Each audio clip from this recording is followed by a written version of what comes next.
Limited edition is part of the portfolio and the offer that we are providing to our customer. The Sian Roadster, the one that we have just launched, is a superb masterpiece that is already sold out, produced in 19 pieces, that will be a car for our very young customers that are very loyal to our brand, and they are absolutely in love with the cars that they are buying. Therefore, it's something that is absolutely connected to the way that we are. Sian is for sure the first step of a future trend that will be hybridization.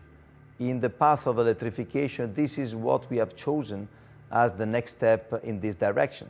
Therefore, Sian, that in our dialect means lighting, it's exactly the first car that is showing that also Lamborghini, has taken this direction. Lamborghini is in Italy, and Italy was very affected as the first European country by this pandemic. We had to shut down our company for 7 weeks. In that time, we were able to produce masks and visors for the hospitals of our region. But then at the moment of the reopening, because the order log and the order that we are collecting it is very solid, we were able to go back to the full production, respecting the new protocols, respecting the regulations that are in place.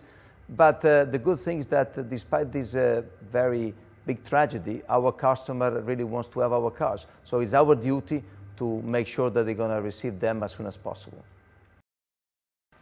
The signal that we are receiving from the different markets are very, very positive. The orders are coming back at the speed that we were used to have before the shutdown period. Of course, the car that we have lost in the shutdown period, 7 weeks, we will not be able to recover. We're going to monitor the situation in the next months to see how going to be the situation.